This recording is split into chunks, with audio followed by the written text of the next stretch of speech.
Bom dia, meus irmãos, graça e paz, nesta manhã gelada, não é? Amém. Graças a Deus por isso, né? Deus é bom, é um privilégio para a gente poder estar aqui nessa manhã na presença dEle. E alguns antes reclamavam do calor, talvez hoje vão reclamar do frio, mas a gente vai encontrar equilíbrio nessa história aí. Hoje é a última instrução antes das eleições para os oficiais aqui dessa igreja. Só relembrando que domingo que vem nós teremos a eleição para um presbítero e alguns diáconos. A importância dos irmãos estarem presentes aqui e serem instruídos. Eu sei que alguns aqui já ouviram instruções a respeito de eleição talvez dezenas de vezes. E hoje eu não quero ser repetitivo nem enfadonho, eu não vou focar tanto nas qualificações, principalmente hoje nós vamos conversar sobre os diáconos, mas eu quero trazer talvez de uma forma mais prática, para que a igreja possa relembrar e compreender o papel de um diácono na igreja, a importância da diaconia, da junta diaconal dentro de uma igreja, o que a nossa Constituição fala a respeito disso também.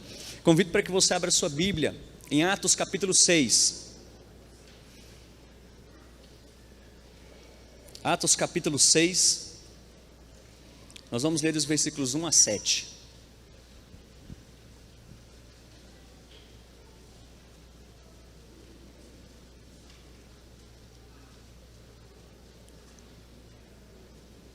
Atos capítulo 6, dos versículos 1 a 7. Diz assim a palavra do nosso Deus: Ora, naqueles dias, multiplicando-se o número dos discípulos, houve murmuração dos helenistas contra os hebreus, porque as viúvas deles estavam sendo esquecidas na distribuição diária. Então os 12 convocaram a comunidade dos discípulos e disseram: Não é razoável que nós abandonemos a palavra de Deus para servir às mesas. Mas irmãos, escolhei dentre vós 7 homens de boa reputação, cheios do espírito e de sabedoria, aos quais encarregaremos deste serviço. E quanto a nós, nos consagraremos à oração e ao ministério da palavra. O parecer agradou a toda a comunidade e elegeram Estevão, homem cheio de fé e do Espírito Santo, Filipe, Prócoro, Nicanor, Timão, Pármenas e Nicolau, prosélito de Antioquia. Apresentaram-nos perante os apóstolos e esses, orando, lhes impuseram as mãos. Crescia a palavra de Deus e em Jerusalém se multiplicava o número dos discípulos, também muitíssimos sacerdotes obedeciam à fé. A igreja foi estabelecida, obviamente, claramente por Deus. Jesus Cristo é a única cabeça e autoridade máxima da igreja e a governa por seu Espírito e por sua palavra. Porém, Cristo dirige a sua igreja através de homens que Ele próprio chamou para governarem. E nós estamos falando aqui de homens que Deus chamou para governar a igreja, de 2 ofícios reconhecidos na palavra de Deus, que são os presbíteros e os diáconos. Essa palavra diácono ou diaconia, que o seu termo no original é exatamente isso, de diaconia. Ele começa bem antes aqui de Atos 6, nós vamos encontrar alguns outros relatos, por exemplo, e bem provável que a primeira vez que ele aparece é quando Jesus está num casamento, vai fazer um milagre ali, transformar água em vinho. Então sua mãe diz para alguns homens: vocês aí, diáconos, garçons, façam o que ele está pedindo. Então a gente tem vários significados, mas a ideia que nós temos aqui de diácono, ministro, servo, aquele que olha e se compadece do outro, está buscando o benefício do outro. Essa é a palavra, o significado que nós temos aqui de diácono ou diaconia, aquele que serve. Ele é um ministro, porque ele ministra de Deus para a vida, na vida de outras pessoas, através da compaixão, do ministério de misericórdia que nós vamos ver aqui agora. Só para a gente entender esse texto aqui, está dizendo a respeito de algumas queixas que os helenistas estavam tendo contra os hebreus, porque as esposas, as viúvas de uns estavam sendo esquecidas diante de outros. Então, aqueles que se dedicavam ao ministério da palavra diz: olha, não é razoável que a gente deixe de proclamar a palavra, de estudar e dedicar isso para servir às mesas. Vamos fazer o seguinte, vamos eleger pessoas, e agora então se tem a instituição do ofício diaconal. Apesar desse nome não aparecer aqui, mas nós entendemos que aqui, pela eleição, é instituído o oficialato diante dos diáconos. Eles elegeram homens aqui que tinham algumas características, eram de boa reputação e cheios do Espírito e de sabedoria. 1 Timóteo capítulo 3 vai trazer algumas qualificações também que indico a vocês que depois se debrucem nisso, diante da eleição que nós temos, diante de todos os oficiais que nós temos aqui na igreja, para que a gente possa observar se eles têm cumprido o chamado, a vocação, inclusive com os dons que Deus deu para cumprir esse oficialato. Mas ele então, diante disso, nos é trazido aqui que homens são eleitos, são escolhidos dentre aquelas pessoas. É interessante só frisar que não está havendo uma diferença de importância, grau de importância dentro dos ministérios. Os apóstolos, eles não disseram, olha, não é razoável que a gente vá servir às mesas, porque isso é indigno, nós não somos rebaixados a esse ponto, de forma nenhuma. E isso precisa ficar claro para nós, porque muitas vezes é entendido assim. Talvez a gente olha, fulano precisa começar como um diácono para depois se tornar um presbítero. E não é isso que a Bíblia está falando para nós. Essa história de ser razoável é porque eles entendiam muito bem o foco do ministério deles. Não é que eles não serviam às mesas. Se a gente coloca e voltar aqui para Atos, nos primeiros capítulos, capítulo 2, capítulo 3, a gente vai perceber que os próprios apóstolos faziam isso, mas a igreja foi crescendo, e eles não tinham mais condições, aqueles homens que eram poucos, condições de servir todas aquelas pessoas. Então eles designaram pessoas com dons apropriados, vindos de Deus, dizendo, agora a gente precisa focar naquilo que Deus tem nos chamado. Nós vamos nos dedicar ao ministério da oração e da palavra, e tem pessoas que vão servir ao ministério da misericórdia, de cuidar de outras pessoas. Portanto, a gente não está falando de hierarquia, a gente não está falando de importância, grau de importância, porque presta bem atenção, quando esses ministérios, e não estamos falando somente aqui de oficiais, mas quando a igreja caminha bem, entendendo o seu papel, cada um entendendo o seu chamado, o que acontece? Lá no versículo 7 ele diz, crescia a palavra de Deus e em Jerusalém se multiplicava o número dos discípulos, também muitíssimos sacerdotes obedeciam à fé. Quando uma igreja e os seus membros entendem o seu papel dentro dela, o que acontece é que a igreja cresce, a oração, a palavra, ela é multiplicada e mais pessoas se achegam à igreja. Portanto, nós não estamos falando aqui novamente dizendo, a gente não está falando de grau de importância, todos são importantes no reino de Deus, inclusive aqueles que não são oficiais, porque essa história aqui de diaconia, claro que esse texto está frisando a questão do oficialato, do ministério que os diáconos têm, e os presbíteros, aqueles que se dedicam à palavra, mas essa história de ser diácono, ela serve para todos nós, porque resumindo, o que é um diácono? É um servo. E parece que naquela época nem os discípulos entendiam muito bem, essa é a importância de a gente poder falar sobre isso, apesar de muitos já terem ouvido bastante, porque parece que nem os apóstolos, eles tinham entendido direito, porque não sei se você lembra do pedido de 2 dos apóstolos, chegaram para Jesus falando, Jesus, concede um pedido que nós vamos fazer aqui. Fala, pode, o que é?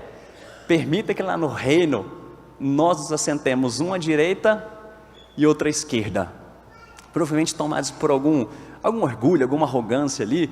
Então Jesus fala, não me compete a mim saber quem vai sentar de um lado do outro, mas você quer ser grande no reino de Deus? Sirva, seja diácono, sirva, tanto presbíteros, diáconos, membros de igreja, todos nós somos chamados ao serviço. Porém, alguns são separados por Deus para governarem a igreja. Por isso que nós estamos falando aqui do oficial diácono.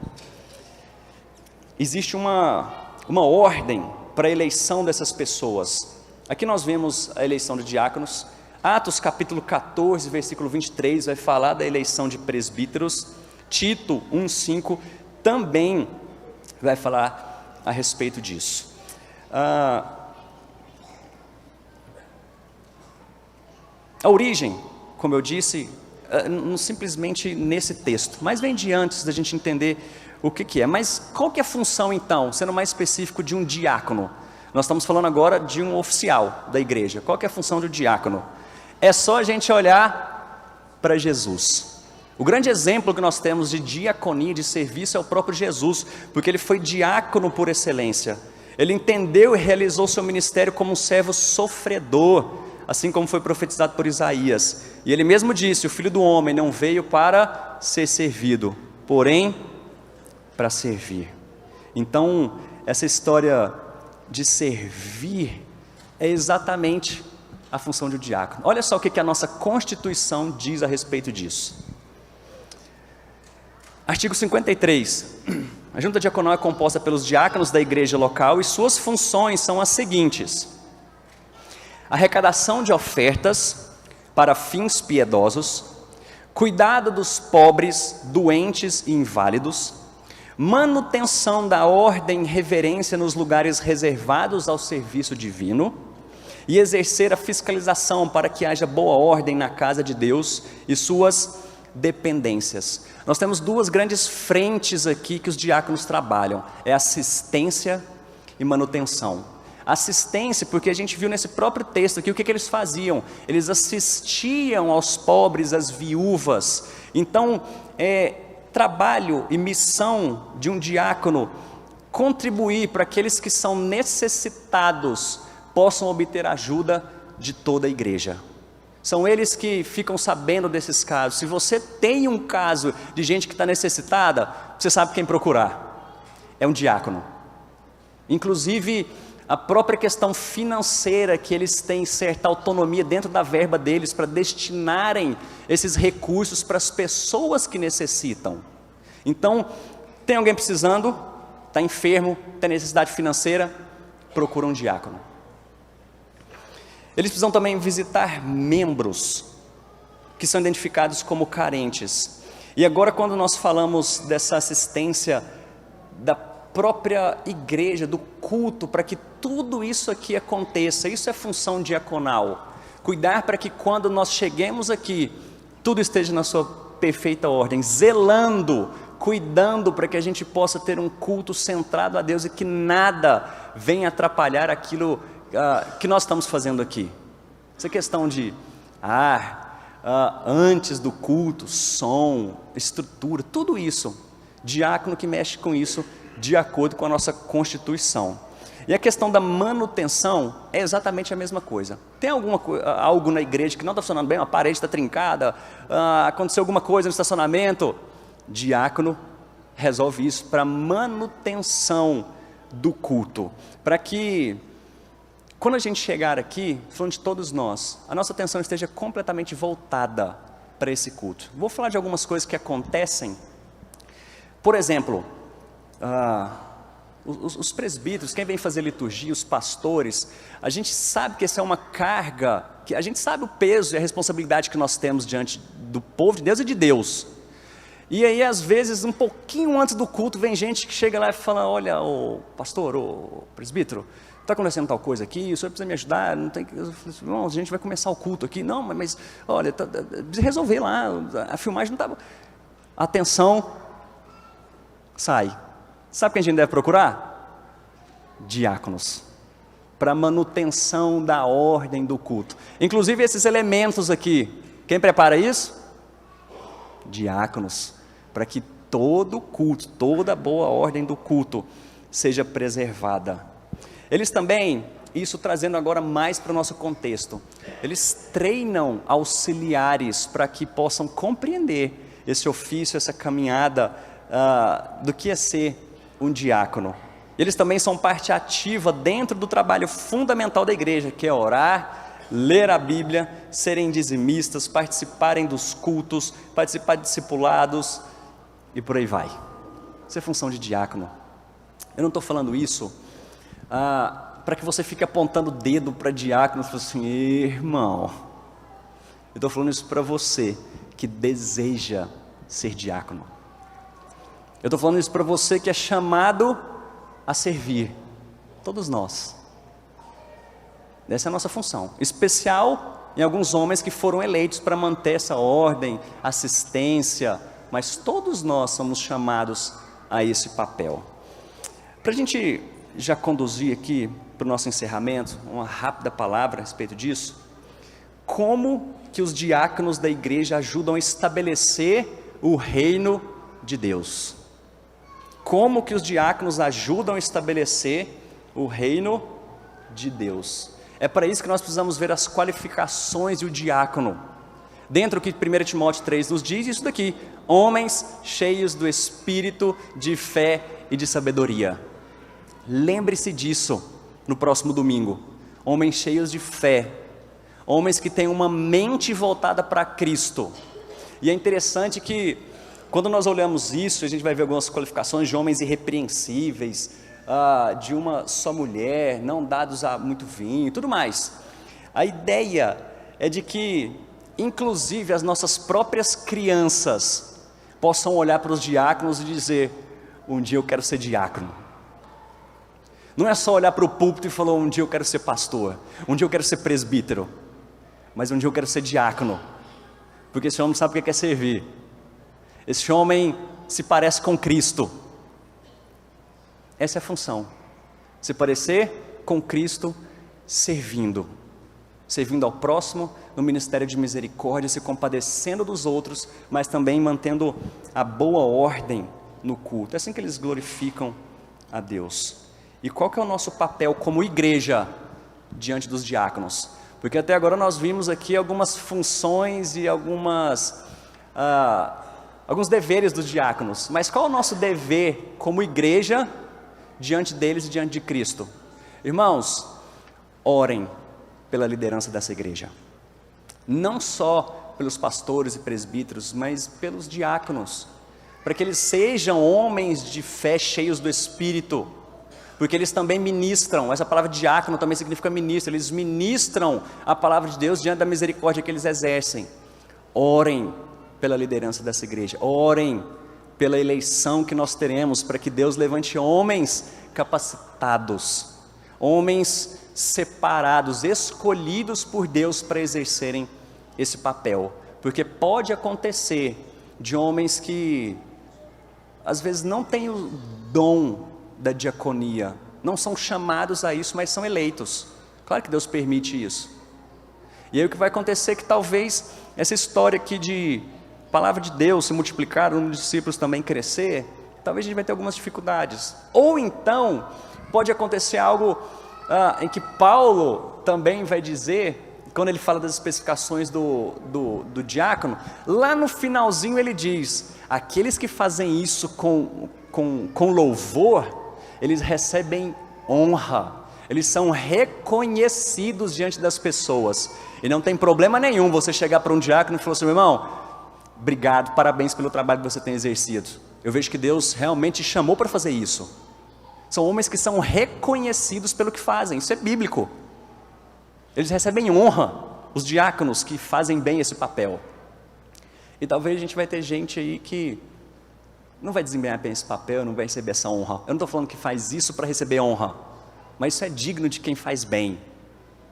Então a gente precisa orar, não só pelas eleições, mas para que Deus continue a conduzir o seu povo através do governo que Ele tem levantado. Presbíteros, eu estou falando de presbíteros pastores, todos, e diáconos, no seu igual nível de importância dentro da igreja, mas cada um focado naquilo que foi chamado. Que Deus possa nos dar sabedoria na escolha. Se você é candidato, veja bem se você se encaixa no que a Bíblia diz a respeito do diácono. Se Deus tem te chamado para isso, se sim, glória a Deus. Inclusive fala dos presbíteros, aquele que almeja, aquele que deseja participar disso, né? Entende que Deus tem chamado, excelente obra almeja. Ele tem que querer, pode ser obrigado, tem que querer.